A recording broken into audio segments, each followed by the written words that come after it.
Before the video starts, I have a giveaway on my Twitter, or X now, for $100 on TradeIt.gg's skin site, which is also the sponsor of the video. Check it out. Hey, I'm Smirky, and a lot of you have requested me to break down how the pros play CS2 Vertigo, a map with a unique take on verticality, allowing all sides to gain quick information. You need to stop wasting your time looking for good CS2 trading sites. What? And I have one that's doing a giveaway with top-up bonuses up to 40%.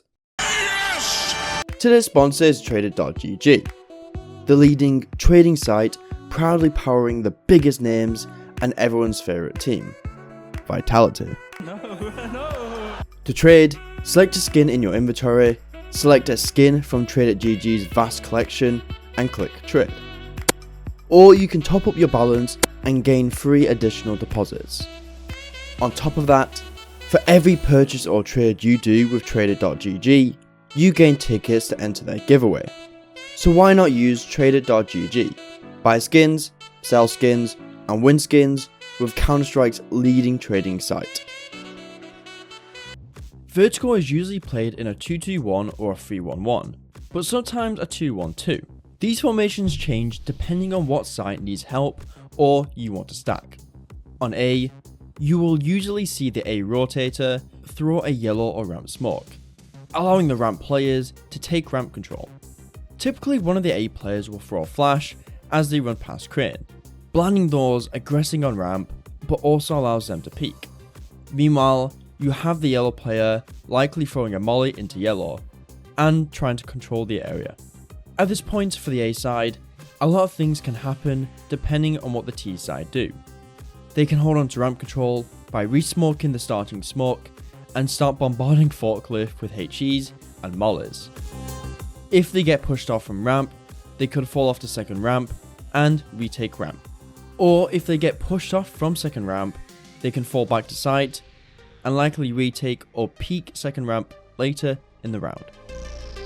The A Rotator. The A Rotator is a very flexible role, typically being played by the AWPer, but do be aware they may switch roles with a B player or an A player if they want to go to a different area in the map.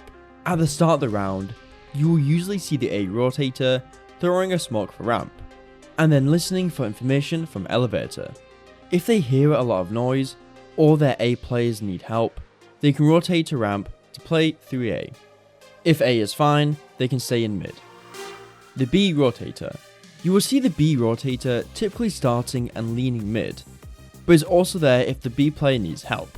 At the start of the round, they will throw a Molotov into mid, then will position around Guardian and can always assist B if the B player needs help, or can play 2B if the A Rotator is watching mid. In the scenario the A Rotator is not mid, the B Rotator needs to keep an eye on it. Lastly, for the B player. The B Rotator has a simple role in theory, as they just need to hold stairs and sight. But in game, it's far more complicated. At the start of the round, you will see them come over the stairs, throwing a Molotov into the entrance. After the molly, you will see them throw a HE after it fades. When they are done with their starting util, the B player will position onto the site, watching stairs, and trying not to be caught off by some cheeky lurk or boost. Let's begin with the B player, who is the solo anchor of the B site, and what they do at the start of the round. You will commonly see the B player throw a Molotov at the stairs entrance, intended to stop the Ts, or if they smoke it, let you know they are possibly doing something fast. And if you are wary of a potential rush, you can combine the Molotov with a pillar flash, as we can see from Mezi. In this round, it doesn't affect Magisk, who is playing close to the wall, and he didn't have the best spawn. But if Magisk did rush in and had the best spawn, it could get him as he reached stairs.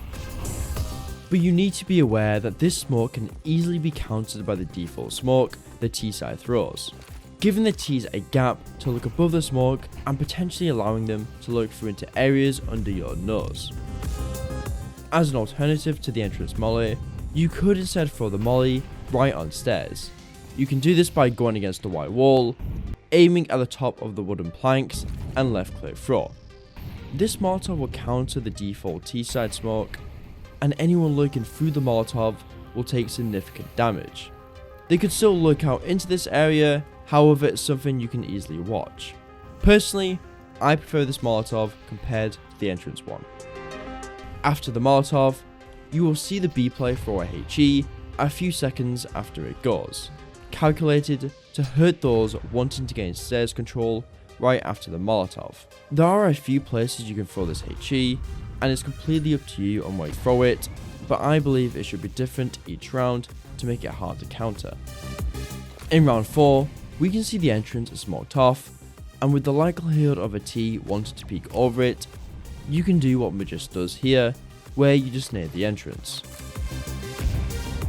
Maybe a few seconds after the molly has faded, you could HE the stairs. Mezzy does it in this round, dealing huge damage.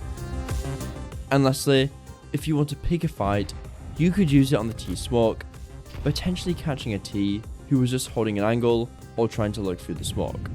But do be aware, the Ts can hear the HE bounce off the wall, kind of giving it away. Another thing I want to mention is that if you don't have a Molotov, maybe in 1 or 2 rounds, you switch it up. Sin in round 9 will come over to wood, jump, and left click throw this HE that lands in the entrance, dealing huge damage onto Stan. Alternatively, you can try and time it as the Ts push into stairs. It doesn't connect onto Magist, but you could delay the HE by half a second, as you might find more success. But there may be a few scenarios you want or should start with aggression on stairs. This is an excellent pace changer and can catch comfortable and complacent Ts on B off guard. In round 20, we can see Vitaliteh will try some aggression. First Mezzy will molly the entrance, and then creep down looking above the smoke. Meanwhile Spinks is watching for any potential lurks from the smoke. This push is successful as Mezzy gets the opener onto Magist and falls away, not giving away the advantage. And a round later, Vitaliteh will do the same thing, except this time Mezzy doesn't get into any fights and can get himself into this corner, later being left there by Spinks once the smoke has faded, and made sure no one's looking out from it. Now moving to the positions of the B player. Once the B player has thrown their starting util, they will pick a position to play, occasionally switching between them, so let's take a look at them, starting with Pillar. This position is great for catching players by surprise, especially during an execute. In this angle, the only gap he has left for himself is on sight, so he could spot a T lurking up, but could be caught from the right side. In this round, when the map goes a bit quiet, the B Rotator will throw a flash above stairs, allowing Mezzy to peek out to see if there are any free kills. A round later, Mezzy again will play the same position, but Falcons is going to execute. Timing his peek perfectly, he swings out and gets the kill onto Magist. It's the only angle Magist needs to worry about as he comes up. If he does it too late, they might be too close for anything to go his way. After getting the kill on his right, he gets a flash above stairs, allowing him to peek out on the left, but doesn't get any kills. When the effects of the flash are gone, he goes back into cover, buying time for his teammates to get in position to help defend the site, later winning the round.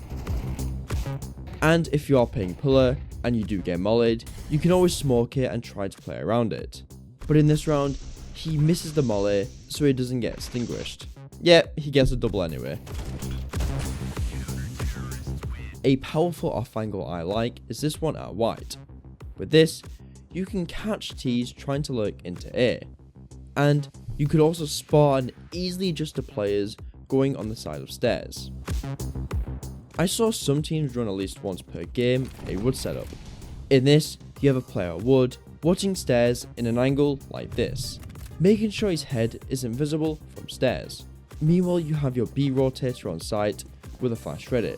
When the flash is cold, Boris will left click throw where it lands under stairs, allowing Magist to peek over wood, ready for any fights.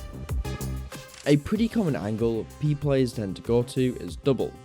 A player like Sin will hold the wood boost, ready for players to pop up or walk in front of him. Occasionally Sin will crouch, then jump on top of double, looking into stairs. This peak does have its pros and cons. You can get information to make sure no one's lurking, or getting ready for an execute, but you could lose the fight. Later in the round, Sin wants to reposition, so he molly stairs, but he fails the jump spot and almost gets timinged from Yabby on the boost. If you are playing double, you can ask your B Rotator to give you a flash for stairs, either for information or to defend against an execute. Throwing these jump peaks, jiggle peaks or flash peaks when something is or isn't happening heavily reduces the chances of you being caught off guard and losing the sight, but doing too much could risk the sight. Taking a look at the sight, a setup you might want to run with your B Rotator, unless you have no friends, is one player holding a tight angle, meanwhile your B Rotator is jiggling gen. The aim of this is to have the B Rotator getting the T's attention, meanwhile your sight player is holding a weird angle, an angle in which the T's will need to cross or might sit in to fight Boris. Let's move over to the B Rotator. The B Rotator is in charge of mid control at the start of the round and will have the shared responsibility of holding it with their A Rotator. Both rotators need to communicate when they are coming off or into mid. In the larger majority of their rounds, the B Rotator will throw a molly in mid. The lineup Crimble uses to get a consistent Molotov is to bounce it off the corner of this wall. Alternatively, you can throw it on the floor, which does land quicker, but may be less consistent. And this molly could be thrown from B if you want to help your sight player. To do this, get to the corner of this pillar, put your crosshair in the middle of the Y, move right, and you should have a gap like this. Hold forward, and let go when you get close to the wall. This lineup may take some time to practice, but unfortunately the time it takes to throw the molly can allow the T's to run through, as we see here. After the molly, in most cases, the B Rotator likes to throw a HE. In round 7, Crimble will throw a molly in mid, waiting for a potential peek, and then throws a HE by getting to the corner of this box, aiming here and left click throwing, intended to hurt players behind the molly. This could also be thrown shortly after the molly has faded or fading.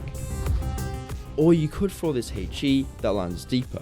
This can be done by getting on top of these planks, aiming at the top right of this red top, and left click throwing. It's also worth noting when the B Rotator wants to help the B site, there's no util being thrown in mid, as the A Rotator needs to throw some on A. This could give the T side a free sign that whenever there is no util in mid, there is no one there, but you could also use that to your advantage. You could get an AWP posted on the angle, ready for someone to peek out when they think no one is holding. In round 24, Starn isn't going to throw anything in mid and will make his way silently into ladder room, allowing him to get an opener.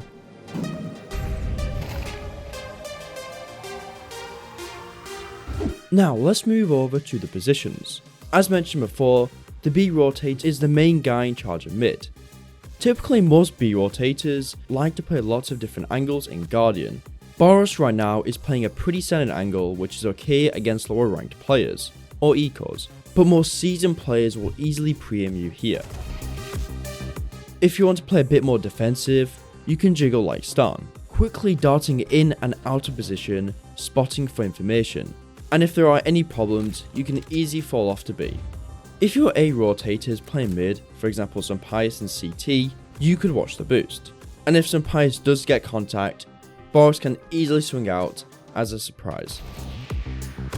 If you want to use a very popular off angle from the pros, well, you can use this one, where if a T were to come out while Spinks was holding this angle, they might overlook it. A good angle you can play in Guardian is this one with your face against the metal beam, watching for T's going up fast. From here, you can engage in any fight and drop down if needed. Now, there may be scenarios where you get pushed out from mid, or don't want to risk peeking mid, as you left to help B, but later came back. Well, let's take a look at some ways you could help defend against possible mid wraps. Starting with floating CT. B Rotators love to do this. as they can defend Guardian, Elevator and CT all from one position, which is pretty important when it's your responsibility to hold mid. In round 4, Crimbo is coming to CT, but unfortunately is too late as he spots Blamef lurking into Elevator, but he can at least make the A players aware. When jiggling back, he spots Dawn coming from Guardian. Another way to defend mid is by playing underneath Guardian. As a T wanting to peek out from Guardian into B, there are a lot of different angles they need to consider, and then running out and looking down isn't what most players do. So with this, you should be able to get some easy frags. Now that we know how to control mid and position mid, we can't forget that at the end of the day, you are the B rotator for a reason.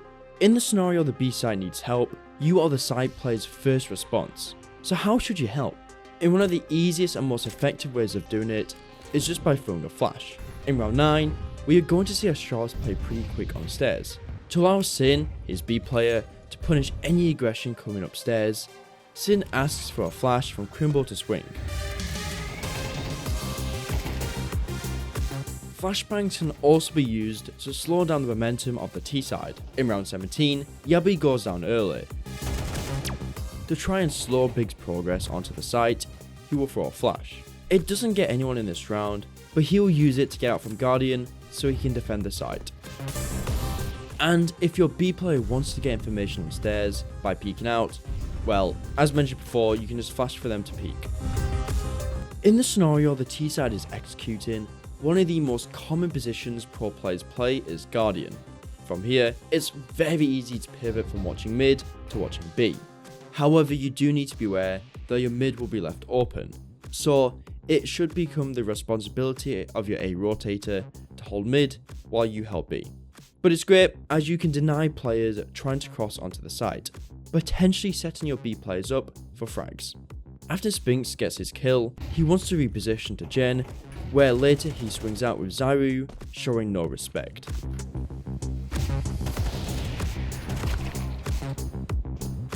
Against Astralis, we can see Crimbo will use the same angle and almost had the perfect opportunity to double with Sin against Blamef. However, he gets smoked off, so he will try to counter this with a boost with Mantu. And look how they do it. Both Crimbo and Mantu are safely around the corner, not open to spams, nor is his head visible when he jumps up. However, when he peeks out, he doesn't get any kills.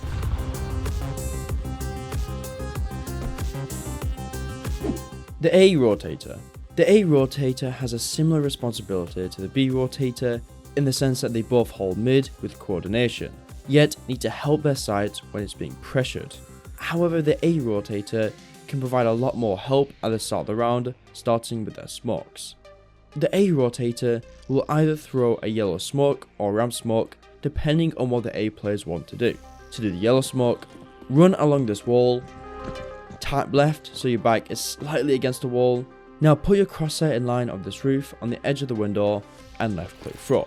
This smoke will land yellow, allowing your lane player to peek out. To smoke ramp, go to the edge of this wall, place your crosshair in this corner, run, and left click throw after you hit the light. This smoke will bounce off the beam and land deep, allowing your A players to go for full ramp control. If you are skilled enough, you can use this running lineup. At the start of the round, run and hug this wall, and again put your crosshair in the top left. While running, left click throw after you go past the light.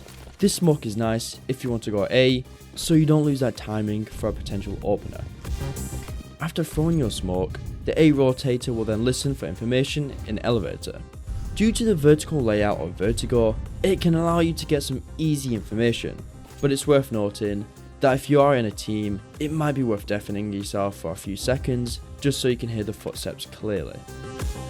Once you have listened for information, you can make your decision. If there are a lot of noise on bridge, you should probably go ramp. In round 4, we can see Mantu's Elevator, and when there is a lot of pressure on A, he will come to assist. But it is also worth noting that A rotator might go A anyway, so they can take ramp with 3 players. And lastly, If you don't want to do 3A and there isn't a lot of noise in bridge, you can just hold mid as we see Madden do here. Now that we know what to do at the start of the round, how do we position in mid? Well, in Elevator, most players tend to juggle unless you're holding with an AWP. This allows you to quickly gather information from mid and stops you from being in a pre-aimable angle. But what's great about playing Elevator is that yes, you are close to A if they need help and you can watch mid, but you can also help the B side player by flashing stairs. This is great if the T's are executing onto B and both your B players want to swing, or perhaps the side player wants to get some information. Another area that A rotators tend to go to is CT due to its flexibility. In CT, if A needs help, you can easily cross the elevator or go through CT con. You can hold this generic angle, which could easily be pre-aimable for experienced T-side players, but with an AWP, it will do the job. But if you are rifling, you might want to consider juggling this angle instead, so you can get that information quickly without risking too much. Yet, if you do want to hold for some fights, you could play on top of these planks, acting as an off angle due to your head being much higher than normal. So the only real chance of you getting a kill from this position is if they peek directly into you, they walk out, or you're AWPing. An angle I've seen some teams use is standing in the middle of mid, acting as an off angle, typically being played in anti-ecos. This isn't a normal angle to play, so T-side players may overlook you, but you need to be aware that you could easily get overwhelmed, especially in ecos. And if you are AWPing, you can very easily punish T's for trying to lurk out mid, which we have all seen is pretty common. We can see Mantu will throw a yellow smoke and will make his way towards mid, where Crimbo is done with his mid molly, allowing Mantu to take his place and watch the angle. In the scenario that A side needs help, the A rotator is the first person to come and help. I'm going to show you a few ideas you can do as the A rotator, but more will be showcased in the Retaking ramp part of the video. But when should you help? Well, one of the most obvious reasons is if there's early signs of aggression. For example, around 8, some Pies is at elevator until he gets called over to A due to some heavy util from the T's. Wanting to limit how much space they have, some Pies opts for a Molotov that is supposed to land at cement. But unfortunately, there is a smoke already there, which he didn't get the information for. At this point, he can stay around A and help with the second round retake, which I'll show later in the video. Against Astralis, we can see Mantu is mid, but when there's a lot of earlier pressure on A, Tabson goes down, and he makes his way over to hold Crane.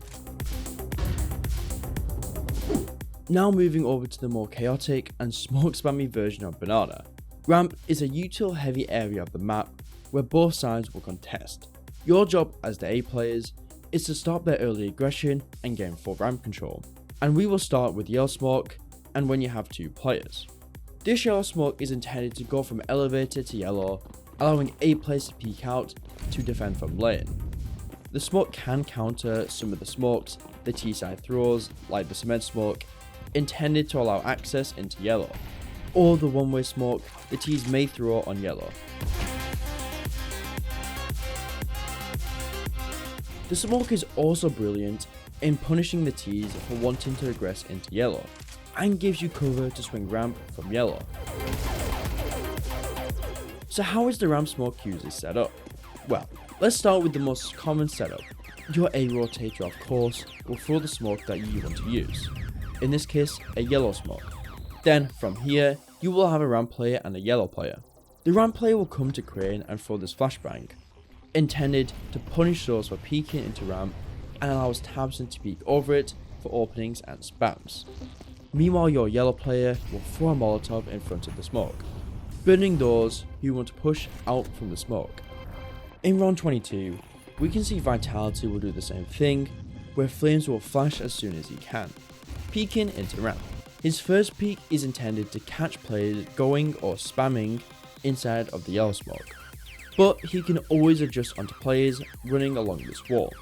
It is his choice if he wants to peek out a bit more, but if he does, he could be open to an AWPer at fork. Meanwhile, you have Apex as the yellow player, wanting to immediately peek in front of the smoke and catch his Snappy trying to play aggressive.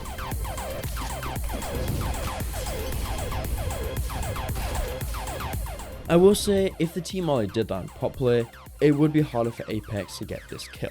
After getting the kill, he falls away and mollies in front of his smoke, denying further aggression. It's worth noting that if you don't contest the T cement smoke, it could lead to an easy opener for the T side. As we see from Stair, he doesn't get pressured at all and can sneak through the smoke, getting the kill onto Tabson, trying to position at sandbags. But Process gets the trade. If you want to prevent a scenario like that from happening, well, you can use this. Tabson wants to go to sandbags again, but this time he's going to throw a molly like this, perfectly landing in the gap of the T smoke that they would use to look through. Meanwhile, Process will molly yellow, wait, and then peek out. Now, what does the CT side do after their initial util? Well, in most scenarios, you will see them re-smoke yellow, allowing them to hold on to control for a longer period. After re-smoking, it's a good idea to push those T players on ramp back, and this can be done by bouncing a flash off this yellow wall, acting as a nice pop flash. This allows your ramp player to peek out from second ramp, and you could join him by peeking out yellow. On Vitaliteh, we will see a similar play where Apex will throw a flash, allowing Flames to go for fights. But for Apex, he was waiting for Zyru so they could go into yellow together, but dies to Madden with a Tech 9. I feel like if Apex peeked out while the molly was still there, he could have punished Madden for that play. And you could also combine this flash with a Molotov to burn T plays out into the open. After the T smoke is gone, I would recommend that you don't throw this Molotov if you are the ramp player, as the likelihood is that you're ready to peek, but you're going to get timinged as soon as you pull it out. So either do it in cover, or get a third mate, as we can see from Crimbo. In all these clips, we saw that annoying T smoke, but in CS2, you can just hit it. From Big, they're going to have 3 players on A and will have yellow control. Then, using coordinated util, they're going to molly the corner and fork, forcing plays into the open, a flash to blind them, and a HE so they can dissipate the smoke. Tabson, the ramp player, will throw the smoke by bouncing it deep off yellow. Mantu, the AWPer, will flash the smoke, and Process on yellow will HE it, allowing all 3 players to peek in tandem to fight fork. If you want to run this play in your team, it might be worth giving it a nickname like, I don't know, like Big. Now let's take a look at takes when teams use the ramp smoke. The ramp smoke is intended to land at fork, blocking access entirely, making it easier in some scenarios to go for full ramp control. However, it's worth noting this smoke can easily be countered by the cement smoke, or the one-way smoke that lands yellow. So there are disadvantages compared to the yellow smoke we just looked at, but it may offer as a nice switch up if you like it. The ramp smoke is significantly less common than the yellow smoke, but a nice idea I saw with it was from Vitaliteh, where Flames will come over to Crane to do the default flash, peeking out ready for the T's to go fast yellow. Meanwhile, you have Apex Crane with a HE in hand, ready to left click throw so it lands on someone's head. But as there is no contestation from the T side, Vitaliteh gets easy ramp control. In round 10, some pirates will try and use the smoke to try and peek into yellow, and Snappy will do the cement flash. However, I'm not sure if he wanted to peek just before the smoke bloomed, or mistimed it because he heard the T smoke blooming, but he dies to Zyru, who turned away from Snappy's flash. Another take I saw teams use on their anti-eco was just a flash to peek into ramp. This is great as it allows your riflers to fight long range against the T's pistols. A team like Falcons might just say screw it and just go for the fights, but you could also take a more cautious approach like Astralis, where they aren't going to overcommit on their peaks. Stair will isolate his angles and go for jiggle and jump peaks. Meanwhile, Blame F will creep down yellow, wanting to farm money with his MP9, where Stair gets their attention from second ramp. Now that we have looked at ramp with 2 players, what about 3? Well, Having 3 players allows you to have more options when approaching ramp, allowing for more aggression or great supportive pieces. Again, let's start with the yellow smokes with 3 players. At the start of the round, we will see Device throw a smoke and throw a molly on yellow. Blameth will do the cement flash and watch for any aggression. And Stare can sit at sandbags playing anti-flash, ready to throw a counter util to land on the T's heads as Blameth and Device are fighting. The safety of having 3 players on ramp can make it more comfortable for AWPers to go for aggressive peeks. In this round, Device wants to peek ramp and almost catches Process. Meanwhile, Stare will throw the yellow smoke to allow Device to get that timing. And because Device didn't spot anyone going into yellow, he doesn't need to waste his util, so he can just peek yellow and hold it. Blameth will also be on A, but he will be acting as a safeguard for Device. First, he has a HE ready to land on ramp, just in case anyone tries to rush Device. And if Device needs to fall off, he can easily hold his back while the T's blindly rush in to catch the open. If you are getting bullied by the T's on ramp, perhaps try this defensive reactionary setup. In this, the A Rotator throws the yellow smoke, but misses. And all 3 members will stand back from ramp with their util in their hands, ready to throw if the T's throw any util on ramp. If there are any T's there, they can throw it, fall off to site, and retake ramp later. Blameth will stand near Crane with a flash, and when a smoke lands at sandbags, he chucks their flash and follows it up with a HE. Stare will be near sandbags, and when the smoke lands, he throws a HE, falls off the site, and throws his flashbang, intended to slow or halt the T's progress into the A site. Lastly, Device will make his way to short, where upon Big util landing, he throws a molly for yellow, and later bounces a HE off this beam with his back against a wall. And with everything put together, this deals potential huge damage against aggressive ramp teams. Briefly looking at the ramp smoke, there weren't that many unique takes involving a ramp smoke with 3 A players, but a nice one I saw was an anti-eco from Vitaliteh. Flames will do the usual, flash and peek, but because he's worried about lurks from this T smoke, he throws a molly in front of it. Meanwhile, you have Apex ready with a HE in hand, and Zyru will molly yellow, stick around A just in case, but then goes off to hold mid. We will look at teams pressuring Fork and how they hold on to ramp. One of the easiest and quickest ways you can pressure Fork is just by saving your HEs, and just chucking them down for easy damage. Here Crimbo is going to nade the bottom of ramp.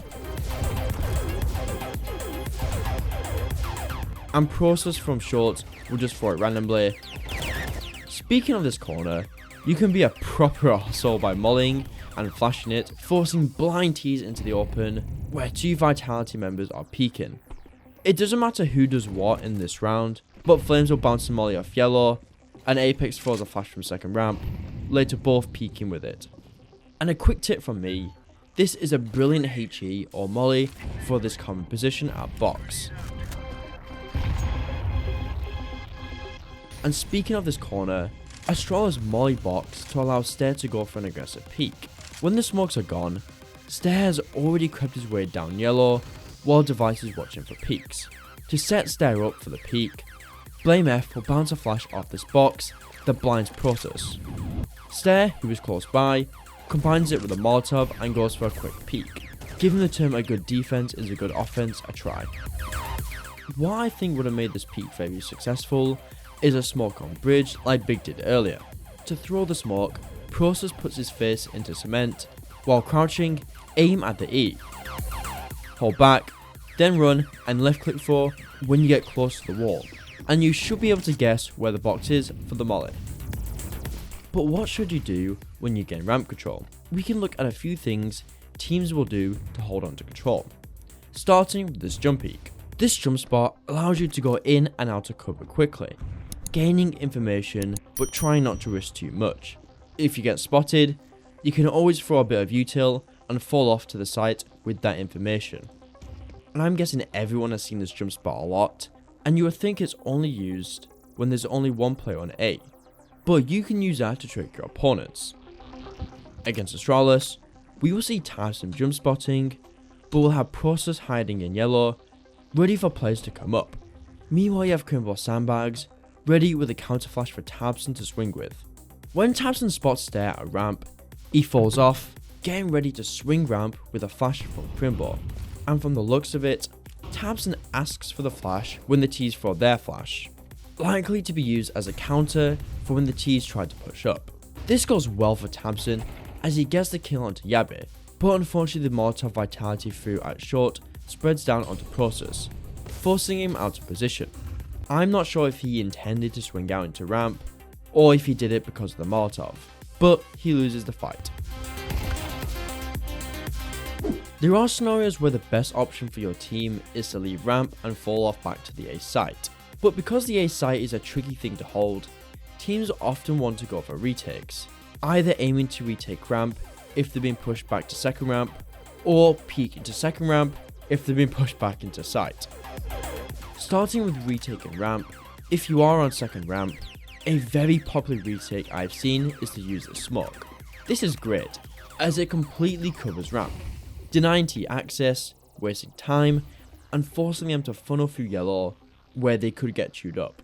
In round 3, Falcons wants to retake ramp, so we will see Madden on sandbags line the smoke up by standing in this corner, aiming at the bottom left of this red construction beam, and left click throw. You can also combine this with a flash. With this flash, both players will peek out into ramp. Senpai is clearing cement, meanwhile Madden also peeks, but then he watches yellow. In round 6, we will see something similar, except this time they want to linger around the smoke. After clearing the smoke and yellow, Madden places himself in this corner, meanwhile Boris is clearing, baiting the T's attention. This could be considered a great risk, as Madden is faced up against a wall, where he could get cleared from yellow or ramp, but they may be doing this play due to the player numbers and lack of util. Swinging off Boris's obvious flash, the T's attention is not on Madden, allowing him to frag out and put the man advantage in favour of Falcons. But do beware that one of the biggest risks of running this smoke with 2 players on second ramp is that it leaves yellow completely open for a lurker, but in this round Flames is aware of it.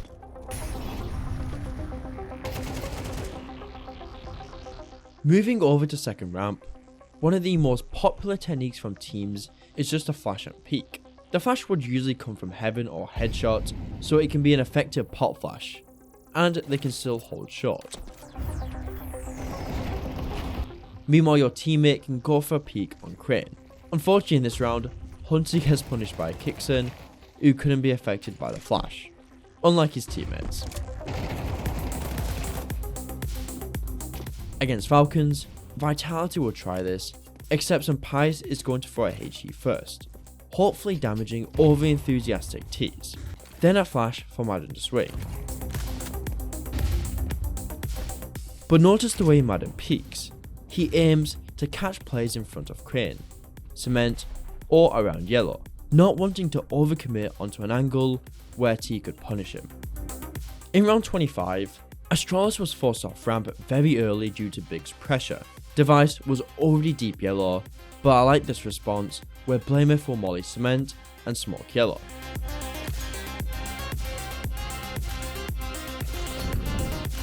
Allowing Set to peek out and fight those on second ramp. A flash would have been nice, but unfortunately Blameth didn't have any. At this point, you could fall off back to the site, but because Device is so deep, I believe Stair wanted to help fight with him. And I will say, if you didn't have a third teammate on yellow, and yet you wanted to peek into ramp, you could get someone to do a sandbag or Crane flash for you to peek. You could also just use the molly and flash into second ramp. You can use these pro tricks to get creative in your own team. Now lastly, let's take a look at positions and setups you can use on the A site, starting with you jiggling headshot. Jiggling headshot is one of the most common positions I've seen teams play, safely going back and forth spotting for information on short. If you spot someone, you can easily hide or slip out of position, and you can easily get smoked or mollied out. So that's why later in this round, they will retake second ramp. Pairing the headshot angle up, you could use the Magis angle, where flames will boost Zyru up onto these planks, and then watch his short. From here, Zyru places his sights on players who could be walking up onto the site. And for some reason, Madden just gets carried away and walks into the A site alone and dry. That's one of the angles you could take up there. Another one is where you can spot players running up crane or going up the ramp. Later he adjusts the angle where he could spot players peeking from device, but also has room to get players going to the site from here. When the T's execute onto the site, he gets bested by Boris, who knew Zyru was up there because of Madden's info.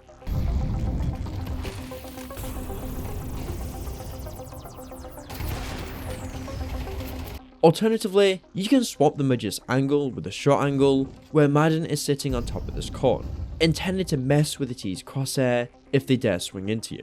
Meanwhile, your headshot player jiggles or holds ramp instead of short. When Boris's position is known, he repositions to this off angle next to elevator, where he catches Apex walking into the site. Again, alone and dry. The last setup you should probably run is one player jiggling lane and the other holding ramp from elevator. Process is going to jiggle with a smoke. If he gets contact, he can easily smoke the entrance and either hold the smoke, or if Mantu gets contact, he can try and watch the site, but the T's will likely come through when they hear him fighting. Whilst that is happening, you have Mantu elevator watching for players running up crane. This angle is great in a setup for holding ramp, and if you are playing for retake / being safe. If you're not AWPing, you could try to play this position, but you might not get the kill. So alternatively, you could play this off angle we saw Boris use earlier. Now that you know the meta for all of CS2 Vertigo, how about you watch this 5-minute video on the new meta for Overpass A Fountain? You can't be left behind. Apart from that, thanks for watching, cheers to TradeIt.gg for the sponsor, and don't forget about the giveaway. See ya in a bit.